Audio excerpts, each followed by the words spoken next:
Well, good afternoon, ladies and gentlemen, and welcome to this edition of Sin Beyond and Through with Monty. Right before you is the iconic, the legendary Angie Stone. And I'm sure you all have heard by now that Angie Stone has passed away due to the result of an automobile accident. Now, this lady here is a rap pioneer. And she started out in 1978. A lot of my group.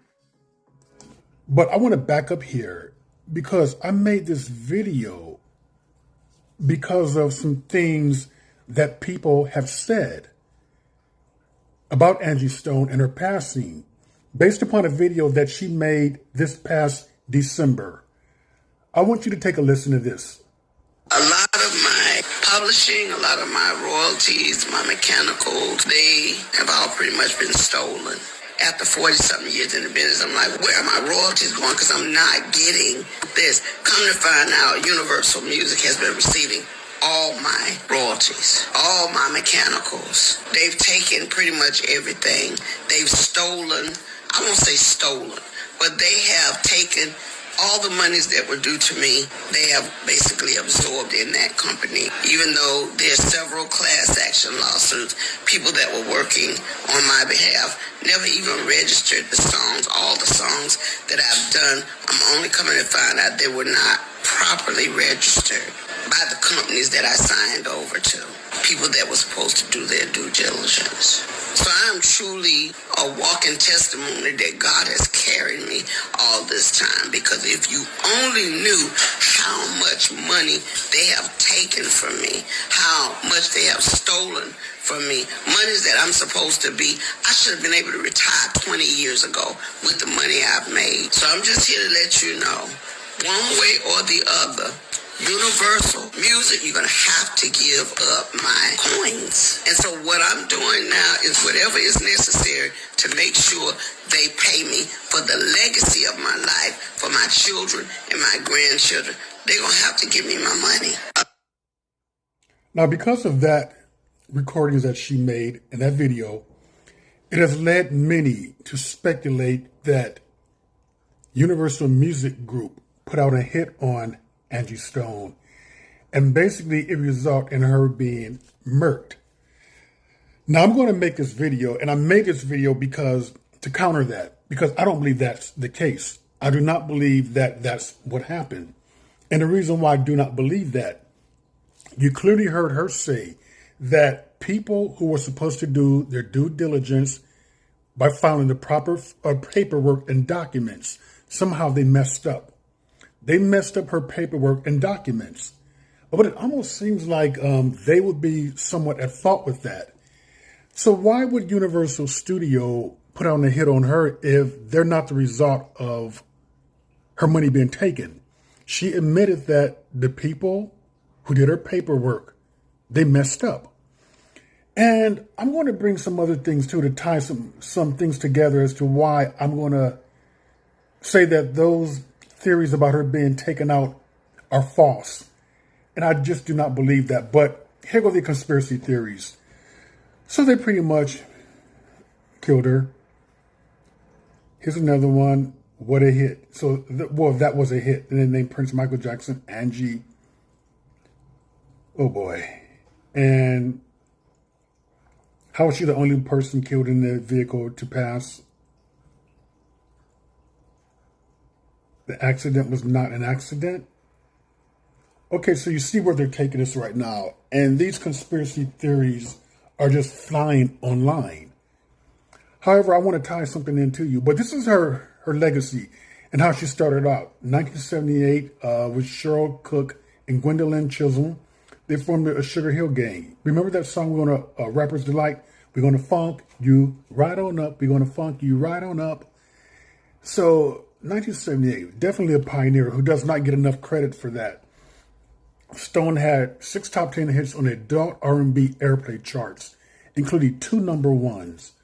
So how much money they took from her is going to be based upon, the hits that she had, her catalog that she had, possible recordings of songs that she did for other people. But I do want to tie this in with this lady right here. And this is Miss Irene Cara.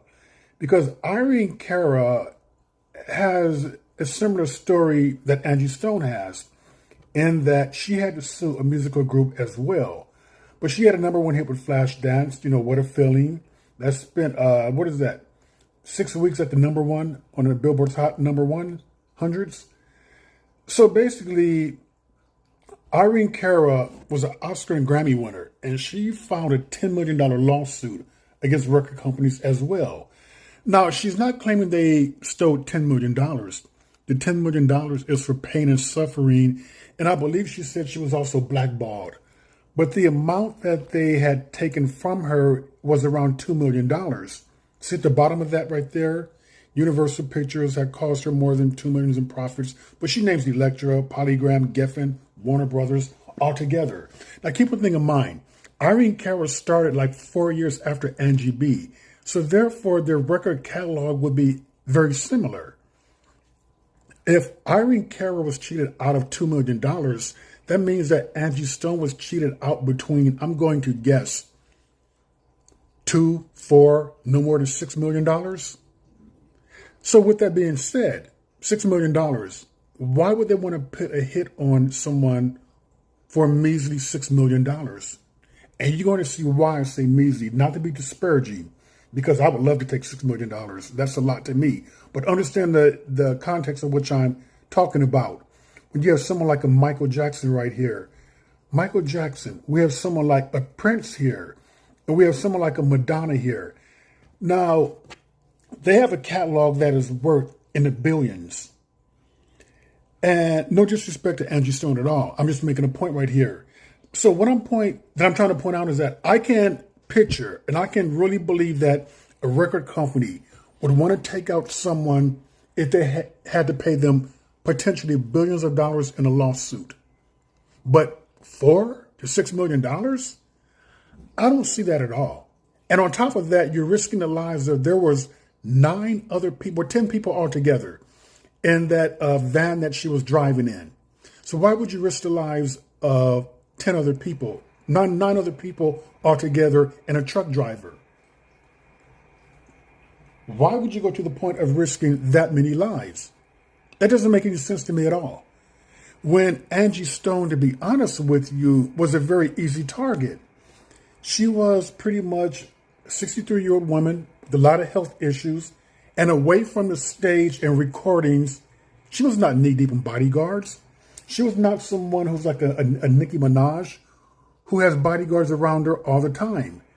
Angie Stone was pretty much a lone duck. And I'm sure the record companies and people within the industry knows her address. They know where she lives. So why go the route of trying to take someone out in an automobile accident when you have pretty much easy access to catch her alone by herself to make sure the job is done? So those rumors right there, I think, are very detrimental to her children, because on top of the grief, pain, and suffering that they're going through, now it could be put into their heads that their mother was murdered. And it could put into their heads too that, am I next? Is someone out to get me? If I continue on with this lawsuit, which they will have to continue on with now, is someone going to get me? Am I going to end up like my mother? Even though I do not believe that her mother had foul play involved. I truly believe that that was an unfortunate accident, that people are going wild with their conspiracy theories because we hate to hear that our icons, people we grew up with, our stars who we look up to, pass away. We want to look at them as being immortal. That's not something that happens to them a lot of times. Us who are mature, we know that, everyone's time is coming. But I think those rumors about her demise and possibly the involvement of a record company and it being anything other than an accident are extremely unfortunate. And I wish that people would stop that. I really do, because I do not believe that that is the case as to what happened here. I do believe the record industry is evil. I believe that. I do believe that there was some foul play involved in some people's deaths that are very questionable. Michael Jackson brings up is a good one. That's very questionable. Whitney Houston, I would say, is more questionable than Angie Stone, but I'm more inclined to believe that. I know people hate Clive Davis, but I'm more inclined to believe that that's the unfortunate of someone who lapsed on drugs and drowned in the bathtub. But with this case right here, let's kind of let this be what it is, and let's not put her family or children through any more trauma with this, or have them worrying that something could happen to them and they have to look over their backs now that they must press on with the lawsuit that people close to her kind of messed up on with the paperwork. Let's give them the grace and peace to continue on. And Miss Angie Stone, thank you for all the great memories and all the great songs that you brought us. May you truly rest in peace. And with that, ladies and gentlemen, that is another edition of Sin Beyond and Through with Monty. And I will see you all beyond and through.